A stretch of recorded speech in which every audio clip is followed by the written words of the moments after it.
Welcome to Last Time On. This is a podcast for people who want to watch all this prestige television, but who has time for all of it? I know I don't. I'm Xhafer. And I'm Ben. But this time, we made a little bit more time to go back and watch what we were told is one of the great episodes that we missed while randomly jumping our way through Breaking Bad. Yeah. So we looked up a handful of best episode lists, and then we have a handful of friends, especially when we were initially pitching this experiment, as it were, in consuming television. And this is an episode that came up a couple of times, both through them and then also on best episode lists. We've got season 3, episode 10, Fly. We did get lucky, though. Several of those episodes that are best of, sure you don't miss this, we randomly hit anyway? Yeah. I would say a almost troubling number. Like, if I were a casual listener, I would think we might be going off of that and rigging dice rolls, which is definitely not what happened. We definitely rolled dice and did the thing. So before we get into this episode, did you notice in the 10-minute opening credits sequence, who directed this episode? Yes, I did. See if you can read your notes. You know this is radio, Ben. Oh, yeah, I know. Rian Johnson. Yep. I'm just taking my notes. Oh, hey. I recognize that spelling of Ryan. You do. Yeah, I was super stoked. See. I didn't know that sitting down. I was told ahead of time. So, yeah. Xhafer? Yeah, Ben? I had an interesting experience coming back to this episode. Okay. We watched 9 episodes of Breaking Bad to get to the finale, right? Yep. Did it feel weird to feel nostalgic going back to watch a 10th episode of something? I will say no, but also I've been watching Breaking Bad. You traitor. I waited till after we recorded our finale episode, and it's been a couple of weeks for us, because I just got back from San Diego Comic-Con. Mm-hmm. So I had my trip there, and now we're post that in real time. And so I did have a little bit of time to watch some. I haven't gotten far, but I have seen him interact with the couple who were his like business partners. That screwed him. It is. That synopsis might have been a little misleading. Did Walt screw himself? It feels like Walt screwing himself needlessly, out of jealousy, to be perfectly honest. I truly believe that Bret Hart screwed Bret Hart, and he can look in the mirror and know that. And I mean, they like go to his birthday party and someone gives him like one of Eric Clapton's guitars and it's signed by Clapton, addressed to him and stuff, you know, and like Walt got him a pack of ramen for his birthday, like they used to eat in college and stuff. And it's just like, I get it. Like, there's things to feel bad about there. Mm-hmm. You know, he's like schnobbing. And they're like, "Oh, gray matter," because his name translates to black, and you're Walter White, so they chose their Gray Matter's the company. That's still the company name. They're like, "Oh, so you're like the COO or something?" And he's like, "No, I got an education." And they're like, "Oh, what university?" And he's just like, But yeah, I didn't... To be fair, knowing what I know about Clapton now, that's a less cool gift. I mean, imagine it, 12 years ago. He was still a pretty big piece of shit 12 years ago. Well, but did we know? Yes. Did we? I know nothing about Eric Clapton. Oh, yeah. Okay. I will take your word for it and do my own research later. Or don't. Or don't. Like, I don't really care, because I don't care about Eric Clapton. He wrote a bunch of good songs, and if you don't want to bum yourself out, just keep going on. Just divorce the art from the artist. It's fine. Yeah, I mean, as someone who listened to Kanye for a period of time that was probably, and definitely not after it got unacceptable, but there was a period of time where it was, you had to divorce the art from the artist, and still. But then he started saying some stuff that really started clicking with you. No, he didn't. Only one of us is a shaved headsman, Ben. I'm in a play.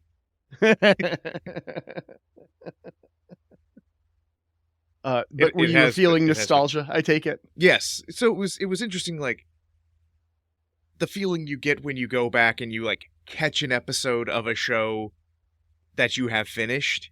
And it's like, oh, I can remember where we were in the general arc, and, oh, hey, we're back in the lab, and, oh, hey, he's in the Aztec, and, like, these things that are, long gone at the end of the show, you're like, oh, hey, it feels nice to be, like, transported to an earlier time. I think it's one of the things that makes, like, a comfort show. Mm-hmm. Because, like, there's a predictability to it because you've seen it already. Do you feel like Breaking Bad is a comfort show for you now after this watch through? After our 9-episode watch through? I don't think so. I've still got my go-tos. Yeah. It's a little high drama and a little much. If I really want to if I really want to do that, I'm going to watch, Scrubs or Psych or something that's a little lower stakes. Fair enough. Speaking of low stakes, this intro. What the hell is this intro? Yeah, we come in media lullaby and in media fly. What is going on? Well, it's just a fly cleaning itself. To Skylar singing lullabies? Yeah. Which does come back, admittedly. Yes. But it's just like, it's so weird. It is weird. It's weird for this show. Probably, we're not the best judges. No, but it's not all that weird for Rian Johnson. No, that's fair. It is not all that weird for Rian Johnson. After theme, we have a sleepless night for Walt as he and Jesse arrive at Gus's super lab. Well, I did appreciate when they got the lab, and the whole thing was like, hey, you're a contractor, like, as long as I get the output, I don't care when you work. Mm-hmm. And then we see Walt, alarm going off 6 a.m. All right, time to make the donuts, dragging himself out of bed. And it's like, oh, this didn't work out. This isn't contractor hours, is it? They even make a jab at surprise that Gus doesn't make them use the time clock. Yes. Although, I'm guessing punching in and out, not great for, like, hiding crimes. Yeah, you don't want that record there, for sure. Yeah. We see them scrubbing, as Jesse clearly watched Animal Planet last night.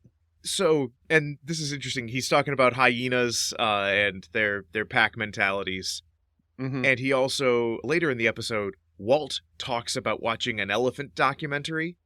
Yeah. And this just reminds me, like, oh, right, so this is writer shorthand for my character is watching TV, but we are not referencing any real TV shows. They do say the Discovery Channel at one point. Yeah, so which might have been a sister network to AMC, something like that back then. Who knows? But it did make me think, like, hey, maybe this is just something they talk about. Like, maybe this isn't like writer, like, I can't say they were watching Mad Men, so they were watching an elephant or hyena documentary. Or we find out later Jesse also watched an Ebola documentary. Yeah. I like to think they're sitting there making meth and being like, yo, dude, you catch Shark Week? Jesse, you know I'm watching Shark Week. Jesse, we have to cook. We have to get a week ahead. We're taking Shark Week off. I did not have Jesse pinned as the documentary type, but the more he talks about it, the more I believe it. Oh, yeah. There's a great line in here, too. That Gatorade me, bitch. Yeah. Great. Jesse great starts line. Complaining about why don't we have staff? You know, we are here to make the meth. Why don't we have people here working to facilitate us making the meth so we can just focus on the meth? Mhm. Which, I mean, It's more people. it's more people, but it's also, hey, there is less downtime to keep the people who are actually producing millions of dollars producing millions of dollars. Yeah. You can get 3 people who ain't gonna talk. So Walt is doing math after all of this cleaning. For this problem, you'll need to set your calculator to maths. Yes. And he's the accountant looking for the missing $26 million in the ledger notes here. There should be another half pound or so of meth based on what's going into the cook. This is just reminding me of, we have a mutual friend. I don't know if I'll say any more than that. Yeah, who we don't once- need to name them. Once contacted both of us saying, "Oh my gosh, I'm at work and I lost $6 million and I don't know what to do." Although he was just worried about getting fired, Walt is like, if we don't find this, they might shoot us. So Yeah. It's a big deal. yeah, they're talking about condensation, evaporation, and vestiges. Yeah, Jesse tries to science word real hard here. Mm-hmm. He's learned something, though. Is your assumption here that Jesse is skimming off the top, and that's why he came up with all these reasons? It's the conclusion Walt comes to by the end of the episode. I don't think so. He doesn't seem to be on meth at the moment, Yeah. but it's hard to say, given the bottle nature of the episode. Yeah, we would have to follow up, but like Jesse doesn't seem like I take half a pound from every batch kind of guy. Yeah, it seems like a lot, and he's real offended later in the episode, so. Mhm. But he could also just be playing real offended. Fair. Jesse heads out, and a fly lands on Walt's paper. He fails to squish it. He has a little outburst trying to get it. He tries using his clipboard as a swatter and fails. He's making Bill Bergen look good at bat here. No, Bergen. I make one baseball reference in all of our history of podcasting together, and you don't get it, Ben? Sorry, I don't know Bill Bergen. He's the worst batter in Major League Baseball history. Oh, He batted a .17. all right. That's bad. Yes. He was a shortstop, I think. Was he like a really good defender and they just like put up with it, or? I have no idea, Ben. I just Okay. looked up who the worst batter was. All right. But Nolan Ryan has more home runs than him. ooh. Nolan Ryan was a pitcher. They don't normally have a whole lot of those, unless you're Shohei Ohtani, Yeah. which is I found kind out of there cool. were four. In my research, I noticed that there were 4 pitchers in Major League Baseball history who threw a no-hitter and hit a home run the same game. That's a good day. That is a good day. Anyways. But this did resonate with me because Walt starts just like losing it, Yeah. and I have definitely had those days where it's just, I am so tired. Something is stressing me out at work, Mm-hmm. and now there's like just that one little thing, like a fly, or you've got a plate and it came out of the dishwasher and it's still got some like something Gunk stuck to on it it. and you can't get it off, or whatever it is, that just, this little thing shouldn't be the thing that sets you off, but it is the Yeah. the snowflake that starts the avalanche. That really hurt. I'm gonna have a lump there, you idiot. Who throws a shoe? Honestly. He breaks a light and gets his shoe stuck in the lamp. Yeah. I am wondering how this happens. It looked like it was hanging by the laces got the laces. caught Thank in- you. yeah. And it does not make sense to me. Not really. But it's then Rian Johnson. climbs up so he gets a onto pass. Yep, he climbs up onto the catwalk to try and get his shoe down with a broom, Mm-hmm. and then there's the fly. And Walt eats Shit. He totally deserves to fall because he is a Yes. complete dumbass trying to do this from where he's at. Like, Yeah. if you think about the force and the motion and where energy is going and where you're moving and where you're putting that motion and where you're like able to stand and where you're holding your brace against and stuff, you absolutely deserve to fall. I was going to be real upset if he didn't fall, and then he fell, hit the tank, and then crumpled to the ground. And he's an old man, and I really just like my back hurt watching it. But also, like, dumbass on you, dude. Double dumbass on you! It was full Tobey Maguire from Spider-Man 2 when he loses his powers and eats shit off of the roof into that alley. Just bam, bam. We cue to the next morning when Jesse. I just want to say, how funny would it have been? He just tank floor. He lands on top of the broken glass, and then it's just credits. That's how Walter White dies. Wouldn't have been fucking crazy if he had died right there, and then the rest of the episode was flashback, and we just didn't know. Are you saying the last 2.5 seasons of Breaking Bad is a Jacob's Ladder scenario? Yes, exactly.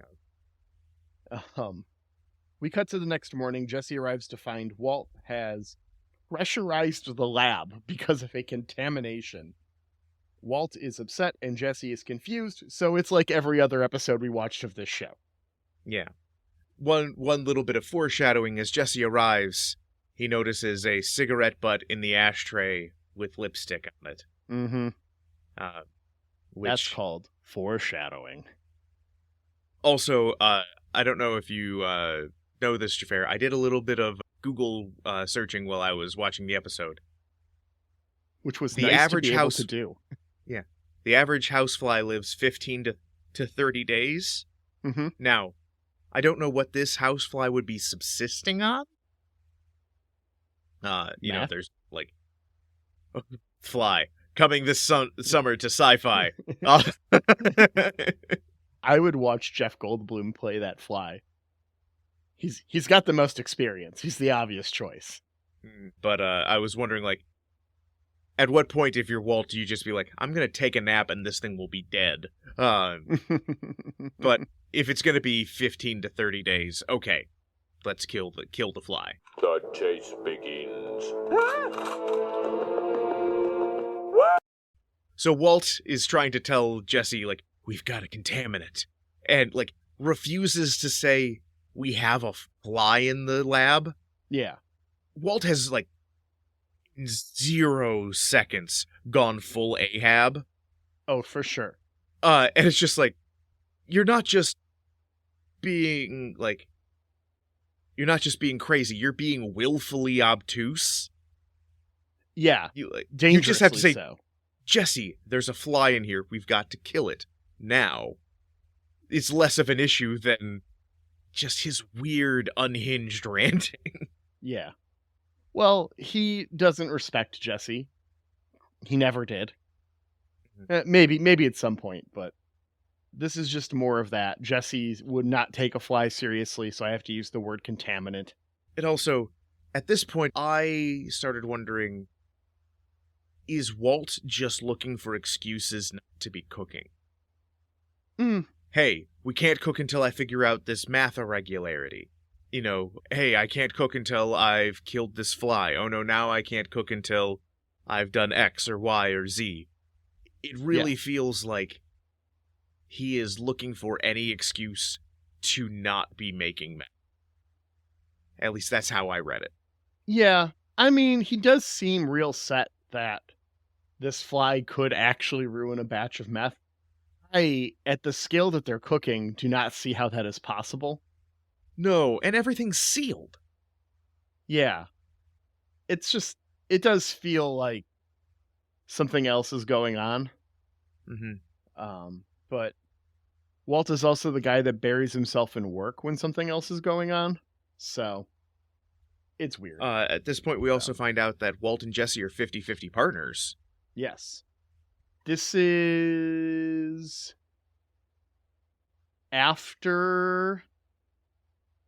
This would have been after the $3 million to cook for 3 months. Yes. Before they kill Gale. Before they kill Gale. Before Jesse goes down to Mexico. Yes. Okay. And here we get a really nice moment for Jesse. The fly lands on Walt's face, and Walt's like, Jesse, you gotta get it. And Jesse's like, oh, I'm gonna get it. It just clobbers Walt in the face.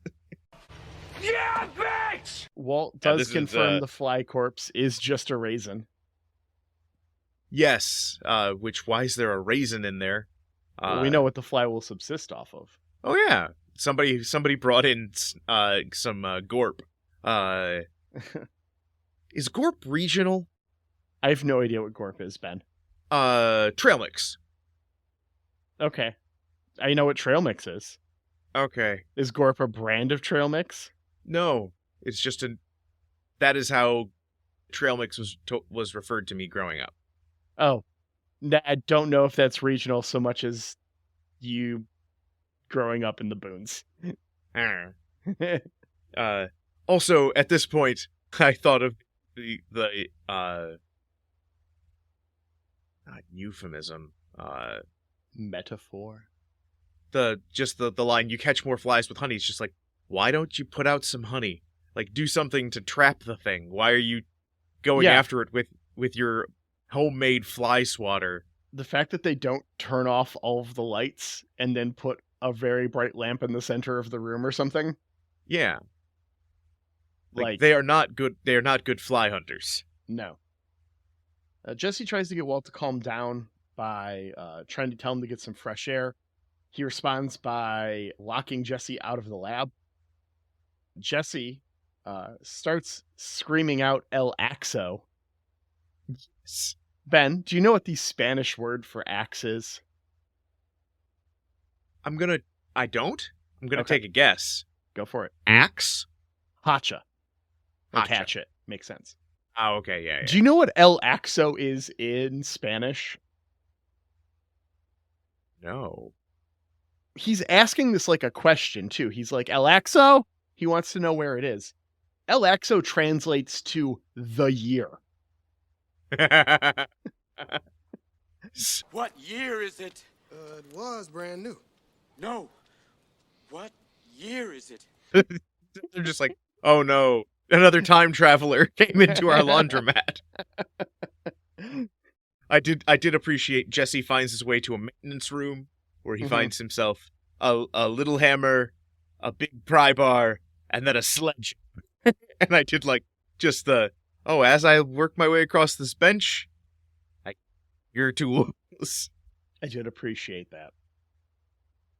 He shuts the power off to stop Walt's madness. Jesse How goes did he do that shopping. with a sledgehammer? I don't know. Jesse goes shopping, and they hang a ton of fly strips all over the lab.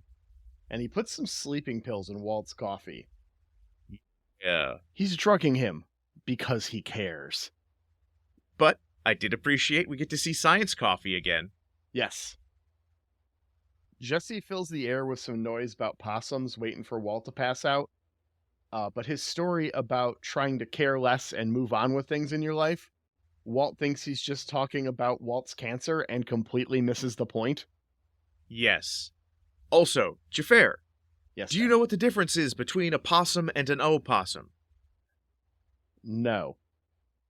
Different animals. Really? This is part of Jesse's thing is he's talking about there was an opossum underneath his aunt's house. And he was like, man, but I thought they were just possums, but now they're opossums. Possums are from Australia. Opossums are from North and South America. Okay. Good to know. Mm-hmm. So I was scared by an opossum as a child. Yes. Unless you were in Australia. No, I was in my backyard. Or Have I it ever was told visiting. you that story? I don't know. Go ahead. Okay, so we had a opossum that was living under my family's deck. I am 11, I'll guess, maybe 12. And it had made its way outside and we had an apple tree in our backyard. And so it was eating some crab apples, and my dad's all like, oh, it's finally out from under the deck. I'm going to get that thing. Goes, grabs a handgun, puts in some low power 22 rounds so that it just sounds like a pop gun. Goes out back while it's eating apples, shoots it like 5 times, right? My gun. Oh. Anyway, I started blasting. Just pop, pop, pop, pop, pop. It's like, oh, that thing's dead, right? Hey, son, go grab a shovel. So I'm like, okay, go grab a shovel. Gonna put this dead opossum in the trash. Well, guess what wasn't dead? The opossum. The opossum wasn't dead. And when I got the shovel underneath it, it looked up at me, screeched with its claws out, and then ran under the deck, where it died like a week later. And we had to pull up the deck boards to get to it. It was a whole thing. But that was one of the scariest things that's ever happened to me. I'm just young enough to be all like, oh my God, and forget that I'm literally holding a 6-foot hunk of wood with a metal end on it. You can finish this thing. like if I had the wherewithal, I could have just like bonked it real good. You know, I like, as far as like the capability to defend myself in that situation, I was fine, but it just was so jarring. It just scared the shit out of me. Yeah. I'm also That's now, my opossum story. It's always been my possum story up until this point. Well, I'm glad to have educated you. The more you know. Also, this does feel very on brand for Chuck, that he shot something 5 times, didn't confirm it was dead, and said, somebody else take care of this. He's usually pretty good about making sure it was dead. I have a handful of other foundational childhood memories related to that. Trauma. Anyways, the conversation turns into Walt saying that he's lived too long. Yes. He's allowed his family's memories of him to have turned sour. If he had only died before he got caught, he admits saying the quiet part out loud. He recalls the night Kristen Ritter died. He tells Jesse that night he went to a bar and randomly had a conversation with Q. Au contraire, mon capitaine! He's back! He just didn't know it at the time. Yes. Which, man, I was immediately tempted to be like, ooh, Cranston and Delancey. I want to go back and watch that episode. Yes, I feel like this would be a lot heavier if we had seen those episodes. I'll get there eventually. But yeah, this is actually like something I have thought about, the issue of the pace of dying being the harder part than the actual, like, dying.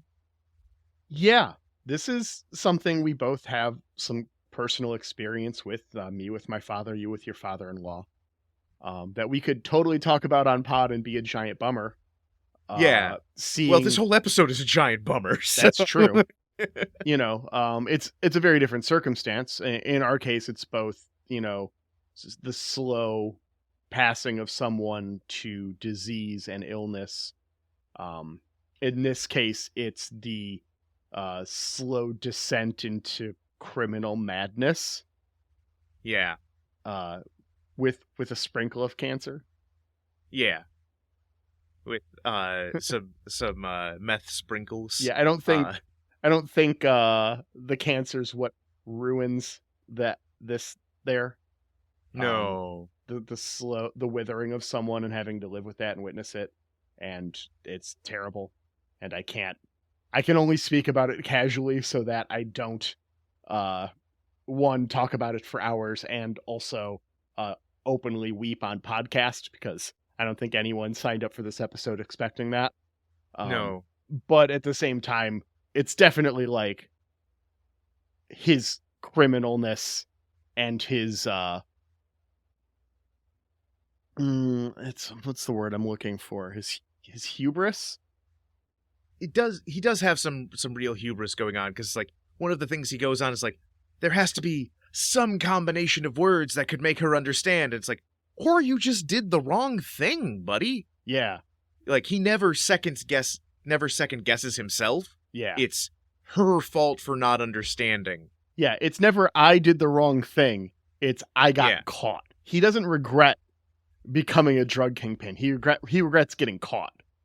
Well, it's more, which is what makes him a shitty person. It's not even getting caught. It's the all right, we're going to use your I statements. I'm sorry you're mad. And it's like, no, yeah. I'm sorry. Me becoming a meth kingpin of the Southeast and doing this for us, Skylar, is something you don't appreciate. Right. Ugh, such a fucking asshole. Yeah. Anyways, he tells Jesse, just goes on about the conversation he had with John Delancey. Like, what are the chances of that? I tried to calculate the chances of that, and, well, yes, they're going to be very small if you do any kind of actual math on that. I mean, but it's the chances of two random people in Albuquerque meeting. It's not impossible. Yes. Yeah, it's not like, no, as an air traffic controller, he would be local, actually. Yeah. So it's not even like he was flying around. Yeah. No. But the conversation kind of gets Jesse on the, all right, I see the fly, it's up there on the light. I'm going to engage in a world of OSHA violations and put the ladder up on top of these toolboxes and climb up there to whack it. This is so dumb. This is the dumbest thing I've seen Jesse do, and that's saying something. This is the dumbest thing I've seen anyone in a workplace do, and I, along with someone else, once climbed in the back of a truck with loose steel piled 12 feet high to find other pieces of loose steel in the pile of loose steel. This is dumb. This is dumber than climbing the 12-foot racks in the back of a Walmart-style store. This is exponentially dumb. Those carts are on wheels. Wheels! Yes. I'm so mad. Yes. I did think it was interesting. Walt says he's sorry about Jane. A bunch, yeah. But he never says what he did. Nope, he does not understand what Walt is trying to apologize for, because Walt is a shitty communicator, and men would literally rather become drug lords over New Mexico than go to therapy. Hey. Hey. Look, if those are the two options, I'm just saying. Walt finally gives in to slumber, says it's time to cook as Jesse gets the fly, and Walt falls asleep. Jesse finishes the cook while he rests. Walt tells Jesse if he took the missing half-pound, he can't protect them. Jesse is offended. Walt goes home, and there is a fly waiting for him.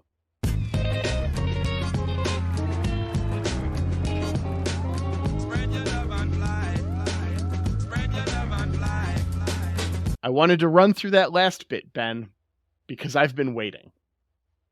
I've been waiting for 3 weeks since we recorded our last episode. You won the points. Yes, and I do not know. We have not discussed. I put together a spreadsheet with options, and you didn't look at it or fill in your half that I left for you.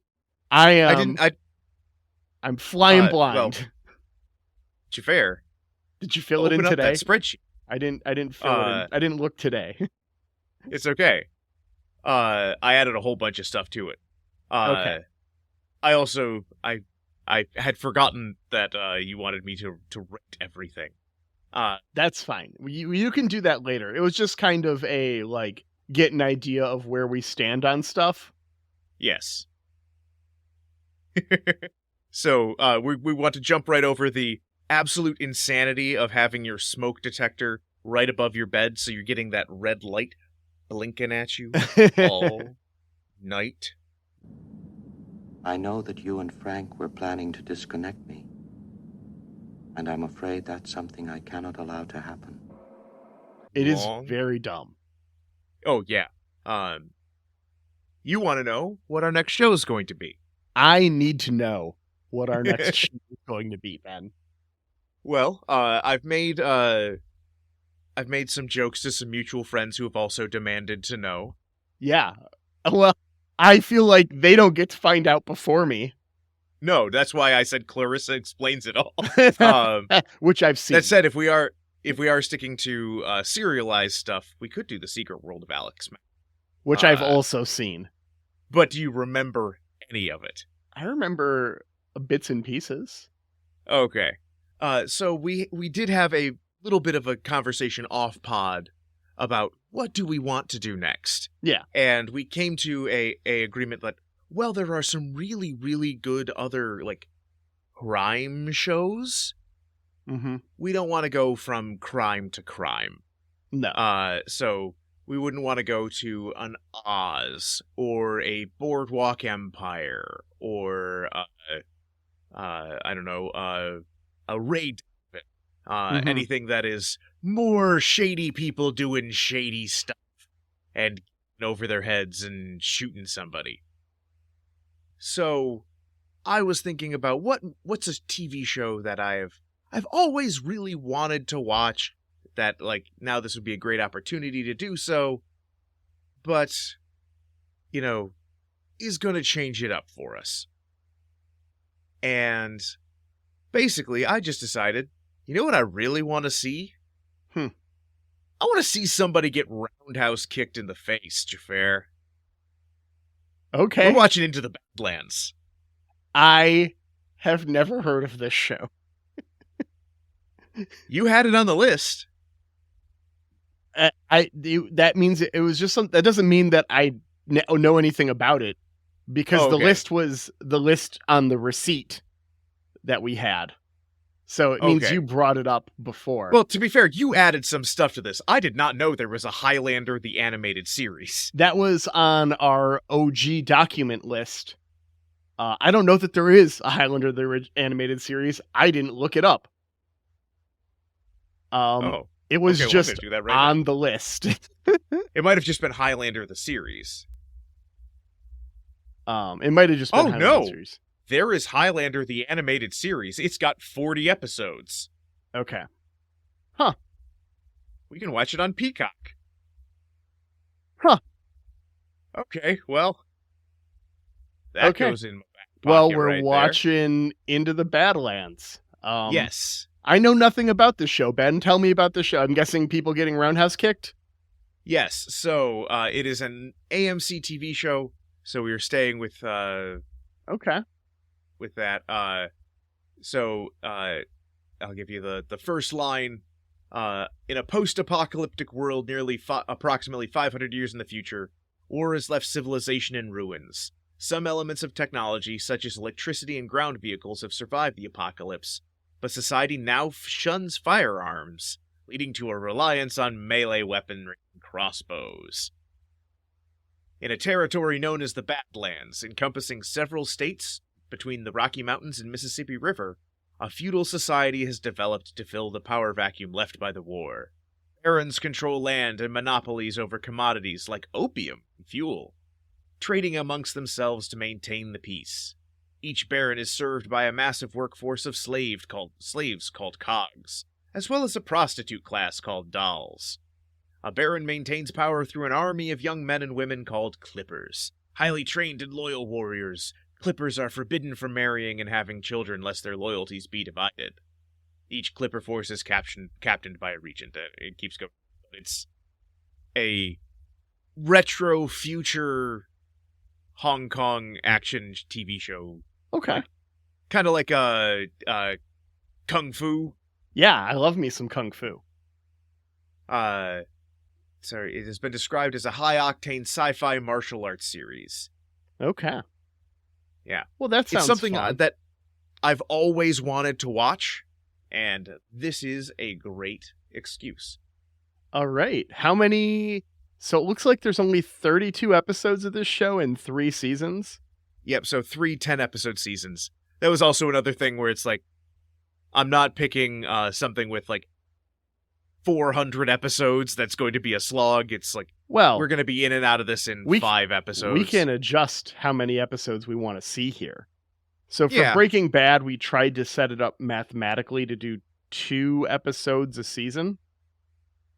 Do we want I think that's the same kind of goal. Same kind of goal? Okay. Yeah. Yeah, I would say if something's got more than 10 seasons, and maybe 7 seasons, we drop it down from 2 a season to 1. 7's that magic syndication number, so that might be a good one to work with. Yeah. We'll call it as it is. We see them, though. All right. Well, I will do the math on that later, because our 3D4 will not work for that. No. We'll probably end up doing... I actually might have it figured out already on the other sheet. If we're going for 5, we could do 1d10. 2d4. 2d4 is 5 average. That could work. I mean, we just have to know it after the end of the next episode. Yeah. Because we're going to watch the pilot. Yeah, we got to watch that pilot first. And we're going to do that in 2 weeks. We're taking a little break. Yep. As I run away to Las Vegas. So. Vegas! You think we get there by midnight? Money, we're gonna be up 500 by midnight. Ah, Vegas! Vegas, baby, Vegas! Yeah. Next year, Lucky Ben. you. I know. I'm too busy pretending to adopt children. Oh. I'm playing Daddy Warbucks in The in a musical. production of Annie. Yeah. Yeah, you really need to explain that because it does not sound good just leaving your mouth without context.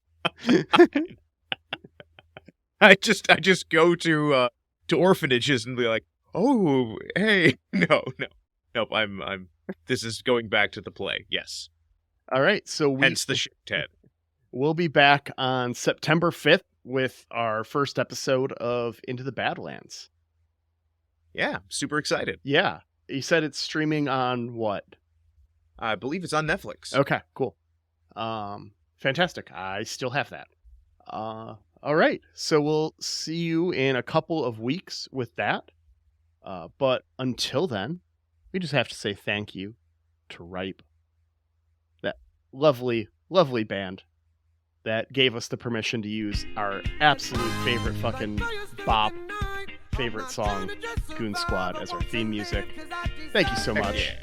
We appreciate the shit out of it in ways that words will not allow me to properly express. You should check out their music on all streaming services. They're fucking everywhere, and they're 100% worth your time, so you should totally do that. Then we'd also like to thank Annette Lucina for the photograph of a TV licensed under Creative Commons, which we used as part of our podcast cover art. Thank you for that. And for using the Creative Commons license so that artists who are just doing their thing can continue to do their thing without having to worry about stock art prices. Right. All right. Well, we'll see you in a few weeks, Internet. We'll see you next time on Last Time On. This time with Roundhouse Kicks. All the cool stuff gonna show you how.